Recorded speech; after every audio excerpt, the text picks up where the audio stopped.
ৰাজুৱে এটা চকলেট কোম্পানীত কাম কৰিছিল আৰু সি কামবোৰ বৰ নিয়াৰিকৈ কৰিছিল। সেইবাবে কোম্পানীটোৰ মালিকজনে তাক বৰ ভাল পাইছিল আৰু ৰাজুৱেও কোম্পানীটোৰ বাবে বৰ কষ্ট কৰিছিল।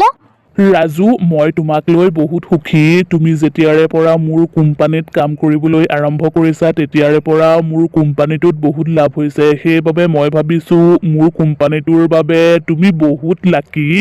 তেনেকুৱা কথা নহয় ছাৰ, মই মাত্ৰ মোৰ কামহে কৰিছো। সেইবোৰ বাৰু ঠিকেই আছে, কিন্তু তোমাৰ বাবে এটা ভাল খবৰ আছে। কেনেকুৱা ভাল খবৰ ছাৰ? মই তোমাৰ দৰমহা বঢ়াম। মই শুনিছো তুমি বোলে বহুত দিনৰে পৰা এটা ঘৰ কিনিবলৈ বিচাৰি আছা। সেইবাবে মই তোমাৰ দৰমহাটো বঢ়াই দিছো যাতে তুমি এটা ঘৰ কিনিব পাৰা। কথাটো শুনি ৰাজুৱে বৰ ভাল পালে আৰু সি সোনকালে ঘৰলৈ গৈ খবৰটো তাৰ পত্নীক দিলে। ৰুমি, এটা ভাল খবৰ আছে। হয় নেকি? তাৰমানে আজিও মালিকে আপোনাক প্ৰশংসা কৰিলে? নহয় নহয়, তাতকৈও বেছি ভাল খবৰ। তুমি জানানে বাৰু আজিৰে পৰা আৰু আমি ভাড়া ঘৰত নাথাকো। আজিৰে পৰা আমি আমাৰ নিজৰ ঘৰত থাকিম। ছাৰে মোৰ দৰমহা বঢ়াই দিছে, সেইবাবে মই এটা ঘৰ কিনিছো। আজিৰে পৰা আমি তাতেই থাকিম। কি? সঁচাকৈ? আপুনি সঁচাকৈ কৈছে? ৰাজুৱে তাৰ পত্নীক সকলোবোৰ কথা ক'লে আৰু তাৰ পাছত দুয়োজনে খাদ্য খাই শুই গ'ল। কিন্তু সিহঁতে জনা নাছিল ৰাজুৱে যিটো ফেক্টৰীত কাম কৰিছিল সেই ফেক্টৰীটোত কাম কৰা কিছুমান মানুহে ৰাজুক বহুত হিংসা কৰিছিল। ৰাজুৱে ফেক্টৰীটোত কাম কৰাৰে পৰা সেই ফেক্টৰীটোৰ মালিকজনে তাৰ বহুত প্ৰশংসা কৰিছিল। সেইবাবে অন্য মানুহবোৰে তাক বহুত হিংসা কৰিছিল। এতিয়াতো তাৰ দৰমহা বঢ়াই দিয়াৰ বাবে তাক লৈ বহুত জ্বলিছিল। বিশেষকৈ হৰেণ নামৰ মানুহজনে তাক একেবাৰেই বেয়া পাইছিল। পিছদিনা ৰাজু ফেক্টৰীলৈ কাম কৰিবলৈ গ'ল আৰু হৰেণে তালৈ অপেক্ষা কৰি আছিল। সি গৈ পোৱাৰ লগে লগেই হৰেণে তাৰ ওচৰলৈ এটা মিঠাইৰ টোপোলা লৈ গ'ল আৰু তাক ক'লে, ৰাজু, এইয়া লোৱা মিঠাই খোৱা। মোৰ ছোৱালীজনীৰ বিয়া ঠিক হৈছে, সেইবাবে মই তোমালৈ মিঠাই লৈ আহিছো। মই তোমাক প্ৰথমে মিঠাই খুৱাবলৈ বিচাৰিছো কাৰণ তুমি মোৰ বাবে বিশেষ যে। হয় নেকি? এইটো দেখোন বৰ ভাল খবৰ। খবৰটো শুনি বৰ ভাল লাগিল। দিয়া দিয়া মিঠাইখিনি। মই মিঠাইখিনি ঘৰলৈ লৈ যাম আৰু মোৰ পত্নীৰ সৈতে একেলগে খাম। তাৰ পাছত হৰেণ গুচি গ'ল আৰু সন্ধিয়া পৰত ৰাজুৱে মিঠাইৰ টোপোলাটো লৈ ঘৰলৈ গ'ল। ৰাজুৰ হাতত মিঠাইৰ টোপোলাটো দেখি ৰুমিয়ে তাক সুধিলে, আৰে আজি আপোনাৰ হাতত মিঠাইৰ টোপোলা যে, কিয়? এই মিঠাইখিনি মোক হৰেণ দাদায়ে দিছে। তেওঁৰ ছোৱালীজনীৰ বিয়া ঠিক হ'ল, সেইবাবে। হৰেণ দাদা, মোৰ এনেকুৱা লাগে তেওঁ আপোনাক ভাল নাপায়, কিন্তু আজি পতককে আপোনাক মিঠাই দিলে যে। নহয় ৰুমি, তুমি কথাবোৰ মিছাতে ভাবিছা।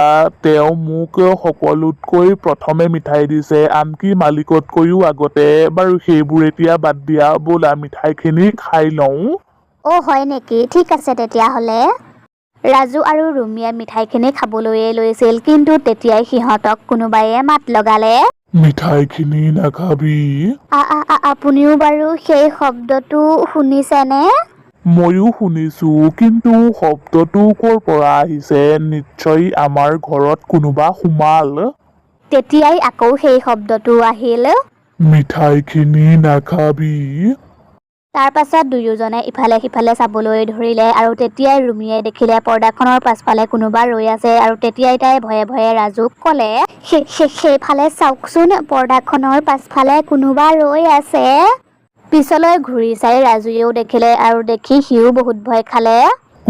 কোন আছে বাৰু তাত? সোনকালে বাহিৰলৈ ওলাই আহক, নহ'লে কিন্তু মই এতিয়া পুলিচক মাতি দিম। সোনকালে বাহিৰলৈ ওলাই আহক।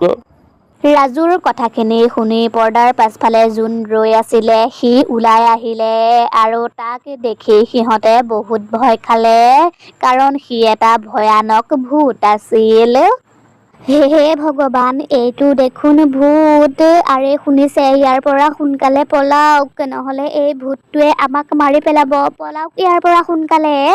ৰাজু আৰু ৰুমি তাৰ পৰা পলোৱাৰ আগতেই ভূতটোৱে সিহঁতক ক'লে, ৰহ, তহঁত কলৈকো যাব নালাগে। মই তহঁতক একো নকৰো। মই তহঁতক বচাবলৈহে আহিছো। তহঁতে জাননে বাৰু এই মিঠাইখিনিত যে বিষ মিলোৱা আছে? কি বিহ মিলোৱা আছে? আপুনি এইবোৰ কি কথা কৈছে? হৰেণ দাদাই আকৌ আমাক বিহ মিলোৱা মিঠাই কিয় দিব? এইবোৰ মিছা কথা। আপুনি আমাক মিছা কথা কৈছে।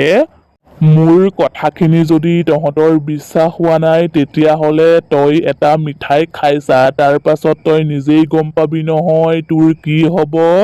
ময়ো সেই চকলেট ফেক্টৰীটোত কাম কৰিছিলো, কিন্তু এটা দুৰ্ঘটনাত মোৰ মৃত্যু হ'ল আৰু মই মোৰ কামটো বহুত ভাল পাইছিলো, সেইবাবে মই মৰাৰ পাছতো সেই ফেক্টৰীটো এৰিব পৰা নাছিলো আৰু মই মৰাৰ পাছত ভূত হৈও সেই ফেক্টৰীটোত ঘূৰি ফুৰো আৰু আজিও মই সেই ফেক্টৰীটোত ঘূৰি ফুৰিছিলো আৰু তেতিয়াই মই হৰেণে এই মিঠাইখিনিত বিহ মিলোৱা আৰু তোক দি দিয়া মই নিজেই দেখিছো। মই কথাবোৰ ঠিকেই ভাবিছিলো, কিন্তু আপুনিহে মোৰ কথাবোৰ বিশ্বাস কৰা নাছিলে। কিন্তু মই এটা কথা বুজি পোৱা নাই, আপুনি ভূত হৈও যে মোৰ জীৱন বচালে। মই শুনিছিলো ভূতবোৰ বোলে বহুত বেয়া হয়।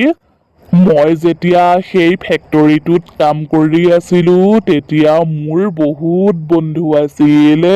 মই মৰাৰ পাছতো সিহঁতক আৰে আৰে চাই আছিলো, কিন্তু লাহে লাহে সিহঁতবোৰো আন কৰবালৈ গুচি গ'ল। তেতিয়া মই একেবাৰেই অকলশৰীয়া হৈ গ'লো আৰু এদিন মই সেই ফেক্টৰীটোত তোক দেখিলো।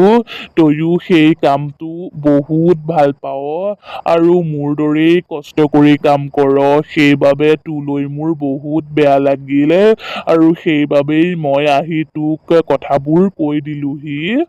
তোমাক বহুত বহুত ধন্যবাদ, তুমি আজি মোৰ জীৱন বচালা। আৰু এটা কথা, আজিৰে পৰা আমি দুয়োজন বন্ধু আৰু সদায় মই তোমাক সেই ফেক্টৰীটোতেই লগ কৰিম। ভূতটো তাৰ পৰা গুচি গ'ল আৰু তেতিয়াই ৰুমিয়ে ৰাজুক ক'লে, আৰে আপুনি বাৰু সেইবোৰ কি কথা ক'লে? আপুনি এতিয়া ভূতটোৰ সৈতে কেনেকৈ বন্ধুত্ব কৰিব? চাব কিন্তু কেনেবাকৈ ভূতটোৱে আপোনাকেই মাৰি পেলাব। তাৰ পাছত ৰাজু আৰু ৰুমিয়ে খাদ্য খাই শুই গ'ল। পিছদিনা ৰাতিপুৱা ৰাজু ফেক্টৰীলৈ গৈছিল আৰু ৰাজু জীয়াই থকা দেখি হৰেণৰ বহুত খং উঠিল। আৰে ৰাজুৰ দেখোন একো নহ'ল, নিশ্চয় সি মই দিয়া মিঠাইখিনি নাখালে, সেইবাবেইতো সি জীয়াই আছে। একো কথা নাই, এইবাৰলৈ বাৰু তই বাচি গলি, কিন্তু দ্বিতীয়বাৰত মই তোক মাৰিহে এৰিম। কিন্তু হৰেণে গম পোৱা নাছিল তাৰ কথাবোৰ যে ভূতটোৱে শুনি আছিল। তাৰ পাছৰে পৰা ভূতটোৱে তাৰ ওপৰত নজৰ ৰাখিবলৈ ধৰিলে। এদিন হৰেণে সেই ফেক্টৰীটোৰ সকলোতকৈ দামী চকলেটটো ৰাজুৰ বেগত ভৰাই থৈ দিলে। মই ইমান বছৰৰ পৰা অলপ অলপ চকলেট চুৰ কৰি ঘৰলৈ নি আছিলো, কিন্তু আজিলৈকে কোনেও গম নাপালে সেই চকলেটবোৰ কোনে চুৰ কৰি নিয়ে। তাৰ পাছত হৰেণে চিঞৰ বাখৰ কৰিবলৈ ধৰিলে আৰু তাৰ চিঞৰ শুনি সকলোবোৰ মানুহ তাৰ ওচৰলৈ আহিল, আনকি মালিকজনো আহিল। কোন ক'ত আছে? সোনকালে ইয়ালৈ আহক, ইয়ালৈ আহক, মোৰ ওচৰত এটা খবৰ আছে। কোন ক'ত আছে? সোনকালে এইফালে আহক। কি হ'ল হৰেণ, তই কিয় এনেকৈ চিঞৰ বাখৰ কৰি আছ? তই জাননে বাৰু তোৰ কাৰণে যে মানুহবোৰে ভালকৈ কাম কৰিব পৰা নাই? কি হ'লনো কচোন এতিয়া? ছাৰ, মই এতিয়া আপোনাক যিটো কথা ক'ম সেই কথাটো শুনিলে আপুনি বহুত সুখী হ'ব। অ' হয় নেকি? কচোন তেতিয়াহ'লে কি কথানো শুনো। কেনেবাকৈ যদি তই মোৰ আৰু বাকীবোৰ মানুহৰ সময় নষ্ট কৰিলি তেতিয়াহ'লে কিন্তু কথা ভাল নহ'ব। ছাৰ, মই সন্ধান উলিয়ালো, ইমান বছৰৰ পৰা এই ফেক্টৰীটোৰ সকলোতকৈ দামী চকলেটবোৰ কোনে চুৰ কৰি নি আছিল। কি? সঁচাকৈ? কচোন তেতিয়াহ'লে কোননো সেইজন? সেইজন অন্য কোনো নহয়, আপোনাৰ বিশ্বাসী ৰাজু হয়। ৰাজু, আপুনি বাৰু এইবোৰ কি কথা কৈছে? মই বাৰু চকলেটবোৰ চুৰ কৰি কিয় নিম? হৰেণ, তই এইবোৰ কি কথা কৈছ? ৰাজুৰ ওপৰত মোৰ সম্পূৰ্ণ বিশ্বাস আছে, সি কেতিয়াও তেনেকুৱা কৰিব নোৱাৰে। তেতিয়াই ৰাজুৱে গৈ তাৰ বেগটো লৈ আনিলেগৈ আৰু তাৰ পাছে পাছে সেই ভূতটো আহিল আৰু সেই ভূতটোৱে ৰাজুক কানে কানে ক'লে, ৰাজু, হৰেণে তোমাক ফচাবলৈ তোমাৰ বেগত চকলেটবোৰ ভৰাই থৈ দিছিল, কিন্তু তুমি চিন্তা নকৰিবা, মই তোমাৰ বেগৰ পৰা চকলেটবোৰ উলিয়াই হৰেণৰ বেগত ভৰাই থৈ দিছো। সকলোৱে ৰাজুৰ বেগটো চালে, কিন্তু ৰাজুৰ বেগত কোনেও একো নাপালে। সেইবোৰ দেখি মালিকজনৰ বহুত খং উঠিল। হৰেণ, এইবোৰ আকৌ কেনেকুৱা ধেমালি? ৰাজুৰ বেগত দেখোন একোৱেই নাই। তই আমাৰ সময়বোৰ মিছাতেই নষ্ট কৰিলি। এনেকুৱা কেনেকৈ হ'ব পাৰে? মইতো নিজেই তাৰ বেগত, তাৰ মানে সি তাৰ বেগত চকলেট ভৰোৱা দেখিছিলো, কিন্তু তাৰ বেগৰ পৰা চকলেটবোৰ কেনেকৈ নাইকিয়া হৈ গ'ল? সেই চকলেটবোৰ নাইকিয়া হোৱা নাই, সেই চকলেটবোৰ আপোনাৰ বেগত আছে। ৰাজুৱে হৰেণৰ পৰা বেগটো ল'লে আৰু বেগটো খুলি চালে, আৰু সঁচাকৈয়ে বেগটোৰ ভিতৰত দামী চকলেটবোৰ সোমাই আছে। তাৰ পাছত মালিকজনে হৰেণক কামৰ পৰা উলিয়াই দিলে আৰু তাক পুলিচত গতাই দিলে। ফেক্টৰীৰ পৰা সকলোবোৰ মানুহ যোৱাৰ পাছত ভূতটো ৰাজুৰ ওচৰলৈ আহিল। আৰে ভূত, নহয়, মোৰ বন্ধু, তোমাক বহুত বহুত ধন্যবাদ। তুমি এবাৰ নহয়, তুমি মোক দুবাৰকৈ ৰক্ষা কৰিলা। তুমিহে মোৰ আচল বন্ধু।